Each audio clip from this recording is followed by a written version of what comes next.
White. McInally's got in behind people. It was not offside. Looked very quickly over to the linesman. Terry Butcher wasn't happy about that, but it was a chance for McInally.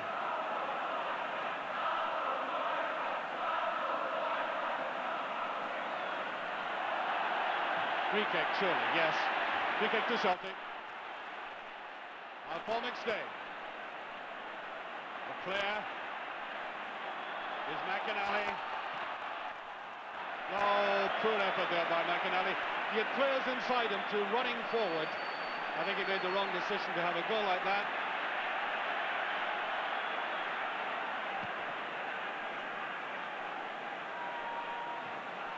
Well, McCoy's definitely getting a centre, but no pressure in the Celtic defence. Roy Aitken had all of 20 yards to play with there, standing well behind Rangers attackers. Butcher. McStay picked it up very well indeed. And Jimmy Nicholl using the old heat, not being ruffled. Fraser. Aiken read that brilliantly and he wants to come forward. Aiken. Nice little ball to Johnston and it's off. Now McGee brilliantly saved and whipped away. Up comes Shepherd. And now Rangers on the counter-attack. What a marvellous bit of football. Cooper. One of a crowd picks him off now. Great run there originally by Aiken. Superb finishing pass. Almost put away by Johnston. And really, for the first time in the game, Celtic did look menacing. Jim? I think the goalkeeper actually touched that one onto the post, and if so, it was a magnificent save. But the extra defender with Roy Aitken coming from the back. Terrific pass here. No, I don't think the goalie got a touch. He certainly got it there, all right. That mattered too. One of the best moves in the game.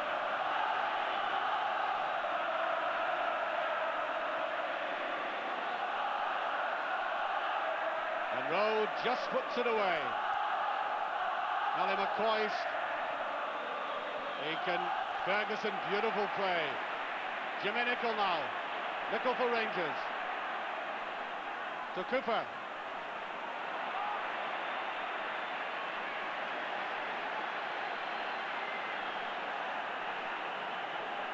Pat Bonner calming everybody down. He had unbelievable saves against Dynamo Kiev. Superb game he had. McInally. McGee. Monroe goes with him. Celtic now looking very promising, but crowded out. Here's McGee. And a corner kick. The Rangers defence on the right there. And this is where they'll be put to the test and how valuable the experience of men like Nicholl will be. As we approach half-time, there's only a minute and a half on our watch of official time of this first half. It's the looking one, and it's just over. McInally. Either McInally or White got that final touch. Let's have a look. Up they went, and it was White, I think, yes.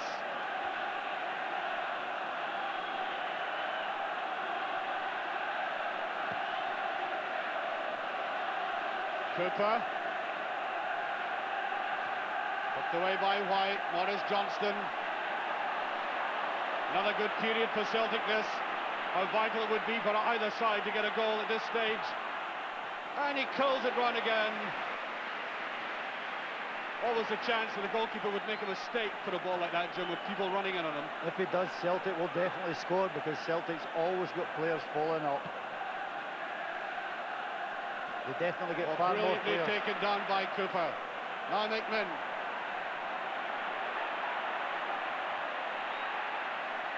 Rangers will get the corner for that. Celtic always get far more players in the box than Rangers are so far this game. And Davy Cooper will take this. Pat Bonner defending the goal with the Celtic support massing behind him. Cooper to take this.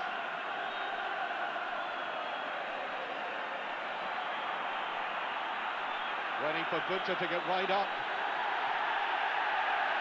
There's the header, and I think the half-time whistle is gone. Yes, it's half-time. There is no scoring in the Skol Cup Final. Paul McStay, one of the fine players we've had on the park, and I'm sure Jim will agree with me, even as the game is very evenly balanced, it is good to report that it has been an attacking game of football, and some of the youngsters are playing like veterans. All right, from the word go, both teams have been out there to prove that they're the best.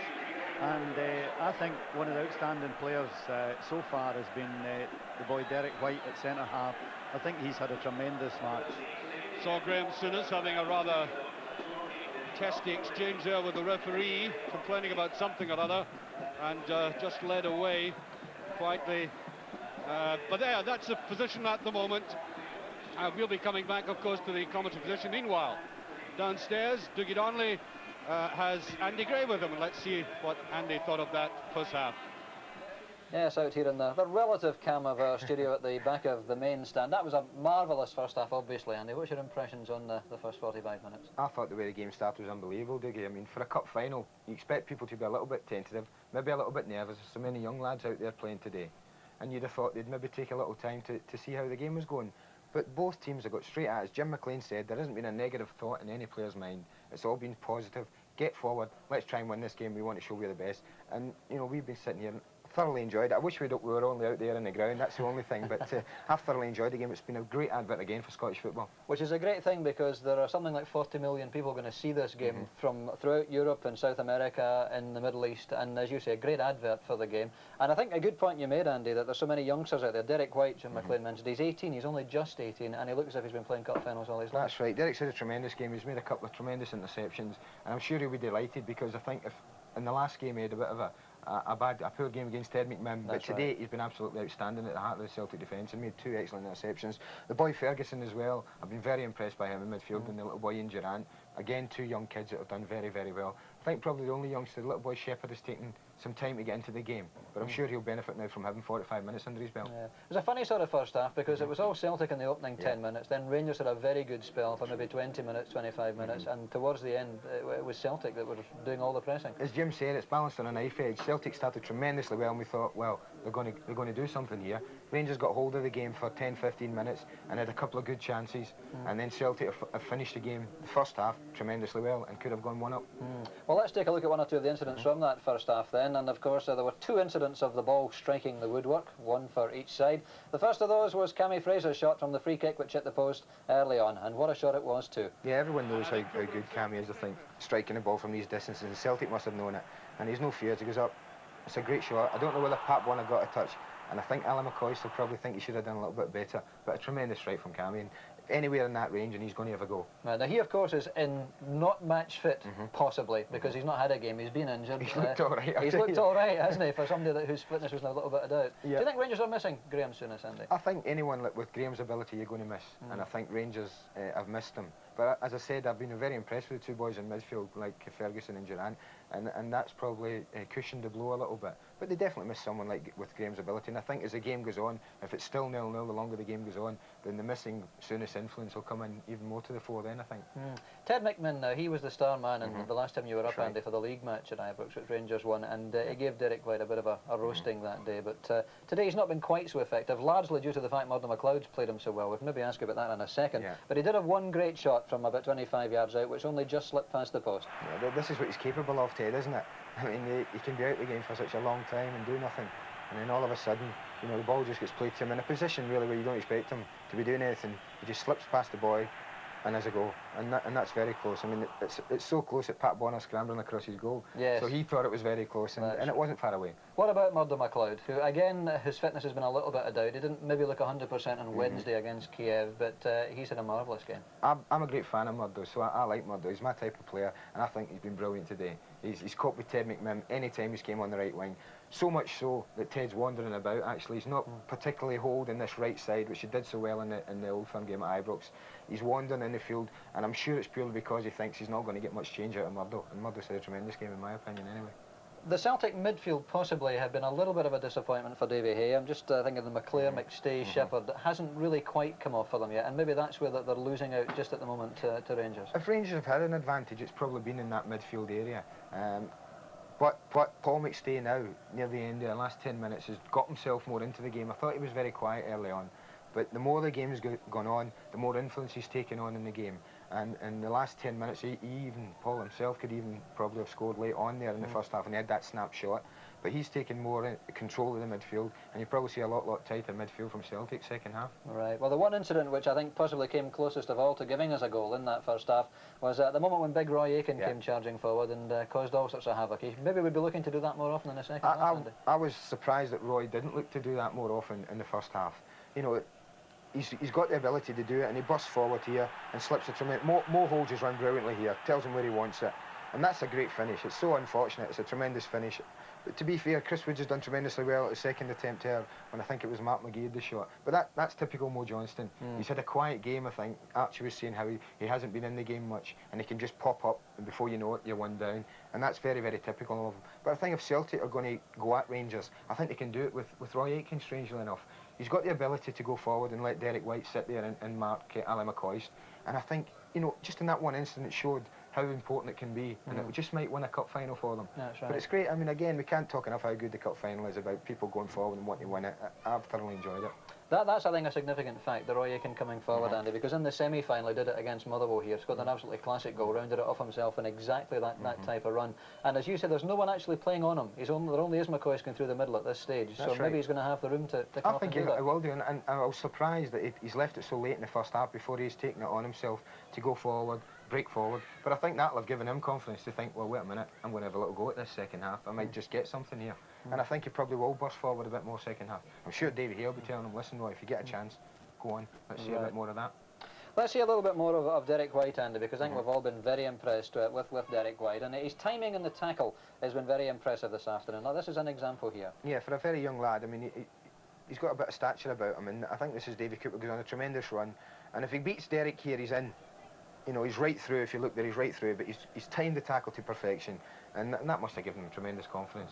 You know, for a young lad, he's dived in, but he hasn't. You know, and he's gone on his backside, if you like. And if he gets past him, then he's right through. But he's timed it to perfection, and Celtic have come away with the ball. Great tackle. We've had a couple of bookings, Andy. Roy Aitken and Big Alan McInally for reasonably innocuous fouls, both early on, and I think a word of praise to referee Davy Syme for nipping it in the bud. I think Davy Syme said to himself when I got out there, if there's any nonsense early on, I'm booking. No matter who it is, I'm booking him.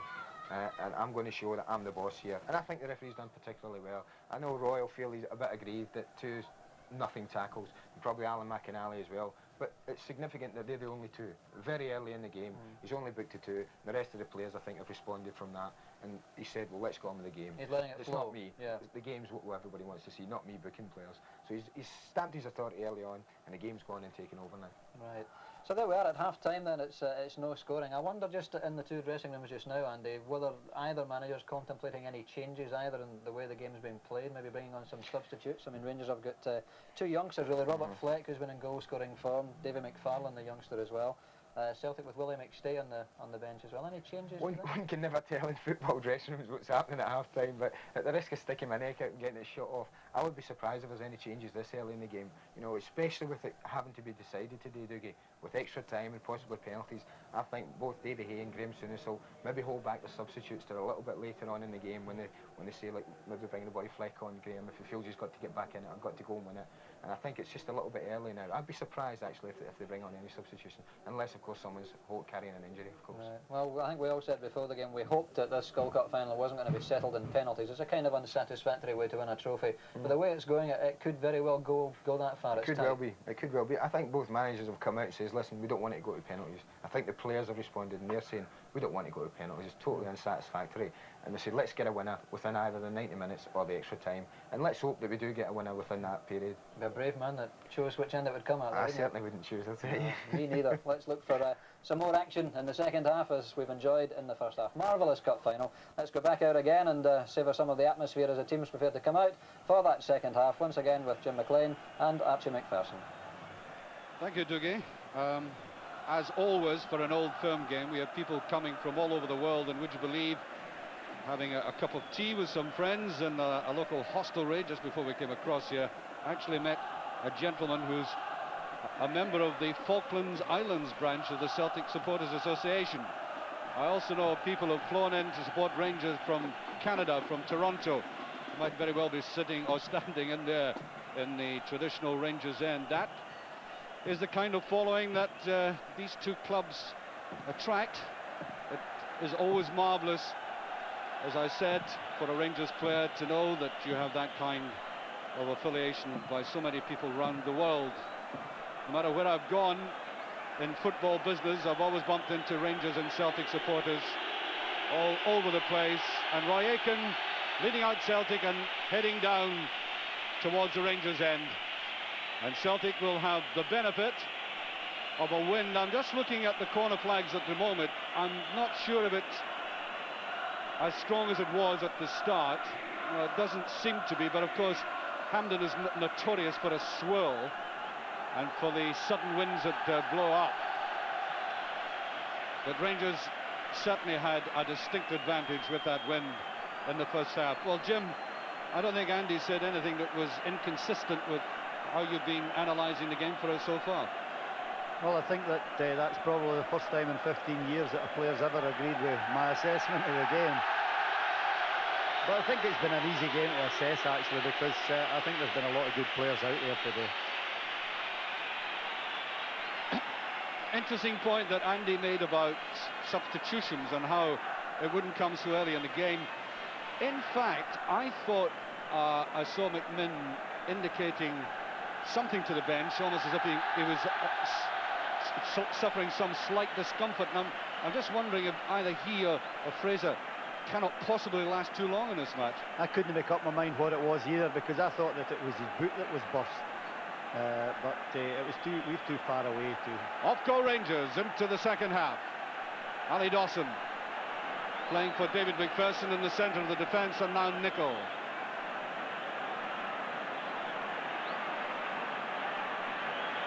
Both defences have looked extremely confident, of course.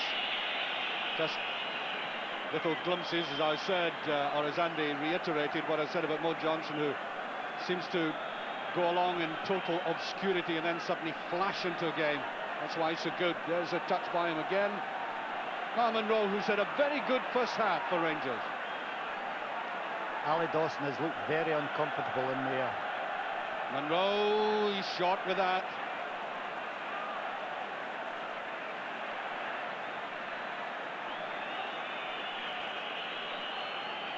There's Derek White. He's been saying nice things and accurate things about this big youngster.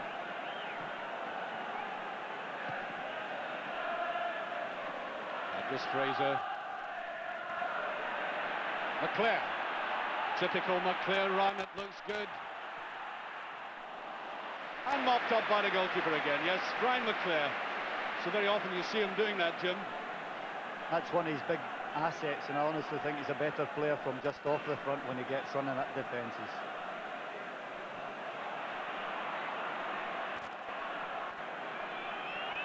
Sprightly start all the same by Celtic.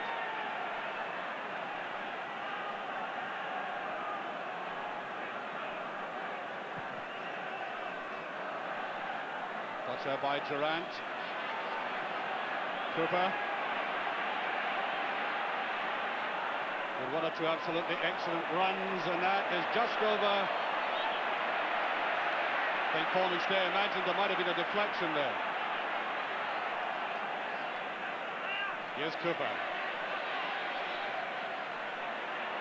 Grant comes away with that, and a foul by Cooper, yes. Free kick. Referees are put under unbelievable pressure with players know which way the throw has gone there. It's ridiculous of Paul McStay to actually try and get a throw in for Celtic there. Aiken now to take a backwards push free kick. There's Paul McStay, who, as Jim suggested, had an incredulous look on his face when the throw was given the other way. Well, I don't think he's anything like the worst in Scotland, but far too many players put pressure on the referee when they know there's no doubt about the way offences should go. Butcher stepping neatly, and now McMinn.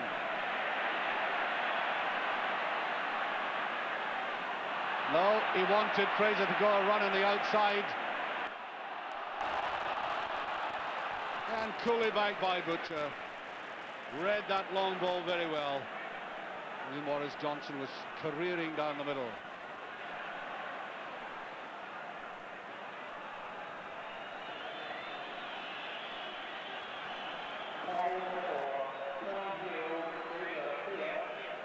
Butcher. Fraser. To Nicholl. Round the side it goes, and McMinn will never get that. Goal kick.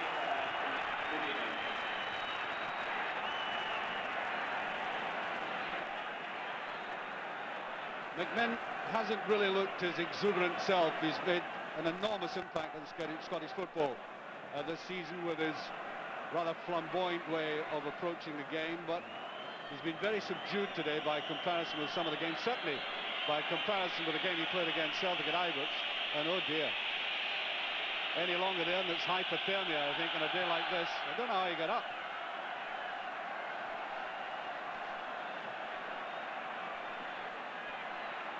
Ferguson, that should be brushed away. Derek Ferguson playing usefully for Rangers in midfield, in a role that certainly would have been filled by his manager Graham Souness.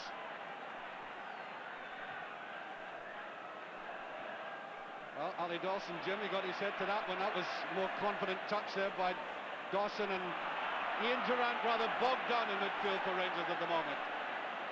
McStay.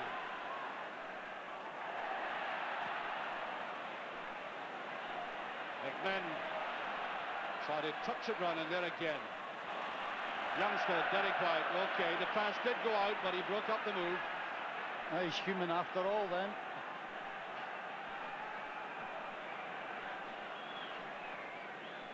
McCoist. Here's Durrant.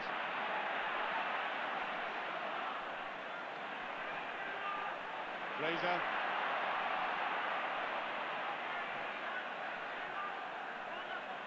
On there by Durrant. Fraser, and there's nobody there for Rangers. Neatly built up.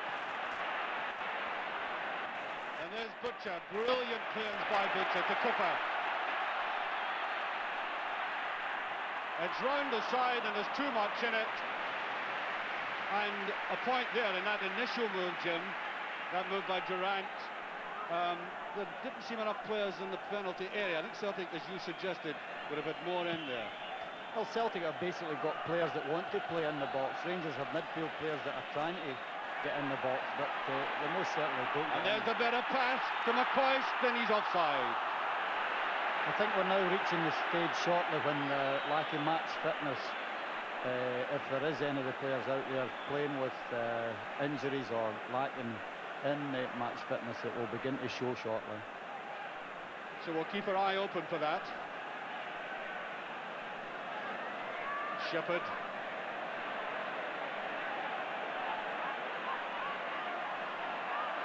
Asking somebody to come towards him. McStay.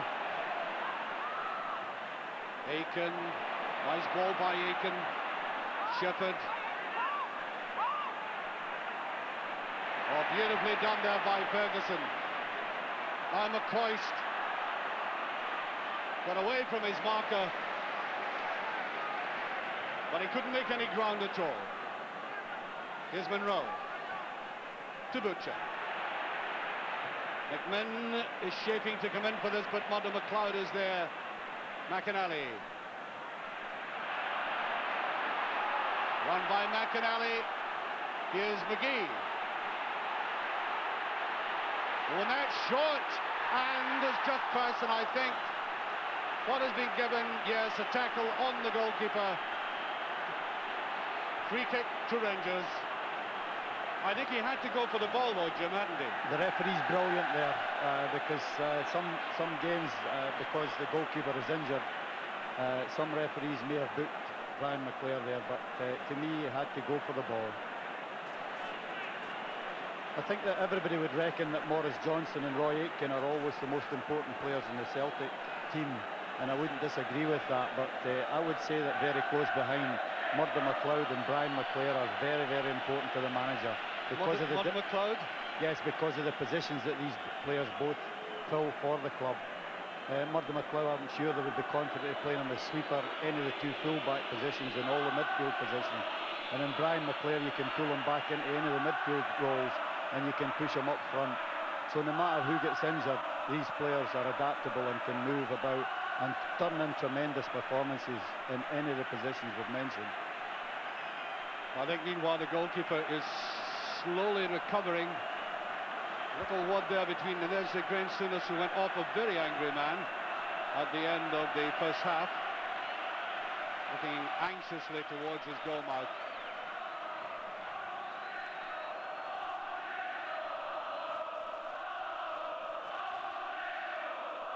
However, Chris Woods recovers. There's McInally. Oh, nice little ball by Fraser. Good play by Rangers. That's Ferguson. Here's Cooper. Away he goes. No free kick. No, it's a good decision by the referee. That looked like a hand. Yes, it was.